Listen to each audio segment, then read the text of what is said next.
Ladies and gentlemen, buckle up, because what's unfolding in Britain right now is nothing short of a political and social earthquake.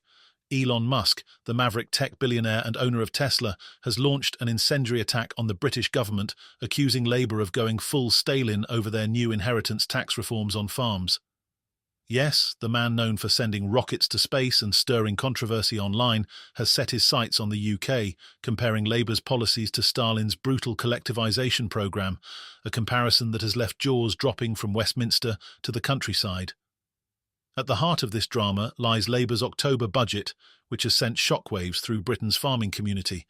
Farmers are mobilising en masse, with tens of thousands expected to descend on London in protest.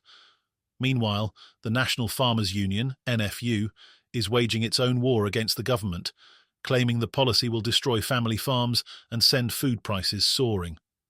But is Musk's Stalin claim hyperbole, or is it shining a harsh spotlight on Labour's growing disconnect with rural Britain? Breaking news: the protests are escalating, Musk's comments are trending globally, and Labour is scrambling to defend its policies in the face of mounting backlash. In today's deep dive, we'll unpack the shocking twists and turns of this scandal, from Musk's jaw-dropping remarks to the growing unrest in Britain's countryside. If you're just as stunned by these developments as we are, don't forget to hit that like button and subscribe to stay on top of every explosive update. Now, let's dive headfirst into the chaos. The controversy began with Labour's unveiling of their October budget. Chancellor Rachel Reeves announced a cap on inheritance tax relief for agricultural assets at £1 million, effective from April 2026. Farms valued over this threshold would face a 20% inheritance tax rate, a seismic shift for an industry where generational land transfer is the norm. The Treasury claims the reform will only impact the wealthiest estates, an estimated 500 farms annually, but farmers and industry experts argue otherwise. According to the NFU, this figure vastly underrepresents the scope of the policy. DEFRA's own statistics reveal that 66% of UK farms are valued above £1 million, meaning the true impact could be catastrophic for thousands of family-run farms. For fourth-generation farmer Will Weaver, the consequences are deeply personal. His 500-acre farm in South Gloucestershire, in his family since 1939, faces a tax bill north of £500,000. That's more than we've made in profit in any year over the past decade, he revealed. Weaver fears his family will have no choice but to sell part of their land, an outcome that would rip apart generations of hard work and sacrifice. Farmers' anger isn't just about the numbers, it's about a perceived betrayal by Labour. The party, under Keir Starmer's leadership, had previously promised to stand by Britain's rural communities. 2 years ago, Starmer and Shadow Environment Secretary Steve Reed told NFU members they understood the unique challenges of farming and pledged to protect the sector. But now, many farmers feel Labour has turned its back on them. NFU Dairy Board representative Max Seeley didn't mince words. This is a bad tax, badly thought out and badly implemented. It will hit growth and productivity in the countryside and hurt the economy as a whole. Seeley added, Labour told us they understood farming wasn't like other businesses. That understanding has been betrayed. The fury in Britain's countryside is now spilling into the streets. Tomorrow, an unprecedented protest will see tens of thousands of farmers, their families and supporters descend on Downing Street. The rally is expected to bring parts of central London to a standstill as tractors and banners flood the capital.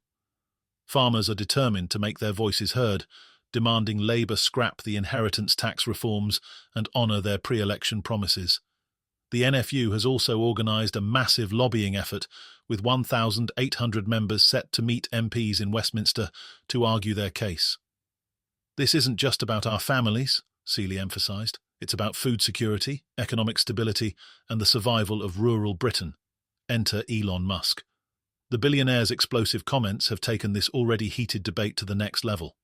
Musk responded to a Guardian article praising Labour's tax changes by accusing the government of going full Stalin.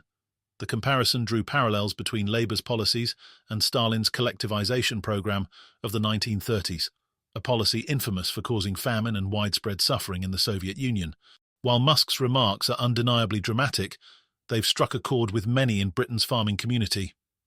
Farmers see the inheritance tax as an existential threat, not unlike the policies Musk referenced.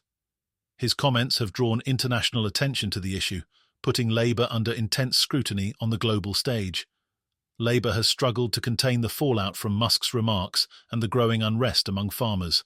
Chancellor Rachel Reeves and Environment Secretary Steve Reed issued a joint statement defending the policy, arguing it targets only the wealthiest estates to fund essential public services.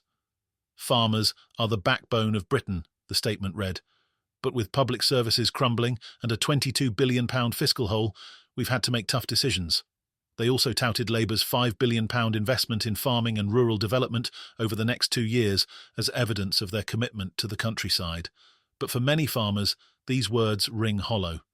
As Tom Bradshaw of the NFU put it, this isn't just about inheritance, it's about survival.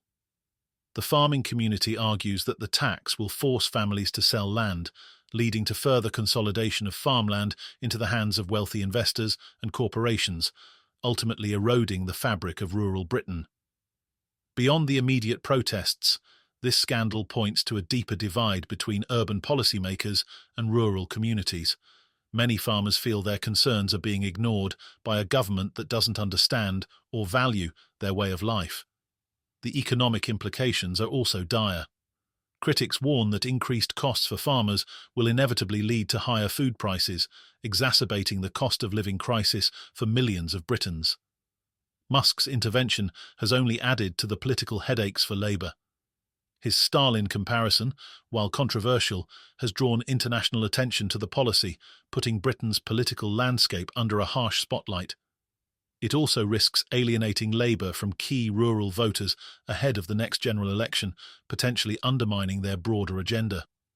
As the protests gain momentum and Musk's comments continue to dominate headlines, the question remains: will Labour cave to the pressure and reverse their policy, or will they hold their ground? Either choice comes with significant risks. Backtracking could be seen as a sign of weakness, while sticking to the reforms could deepen the rift between the party and rural Britain. This is no ordinary tax policy debate, it's a full-blown scandal with far-reaching implications. Elon Musk's Stalin remark has set the stage for an international spectacle, while farmers are preparing to make their voices heard like never before. Labour finds itself in a precarious position, caught between fiscal pressures, political promises, and the wrath of rural Britain. One thing is clear: the protests, the rhetoric, and the fallout are just beginning. Will Labour weather the storm, or is this the beginning of a larger reckoning for Britain's political elite? Only time will tell. For now, stay tuned, like, and subscribe. We'll keep you updated on every twist and turn in this gripping saga.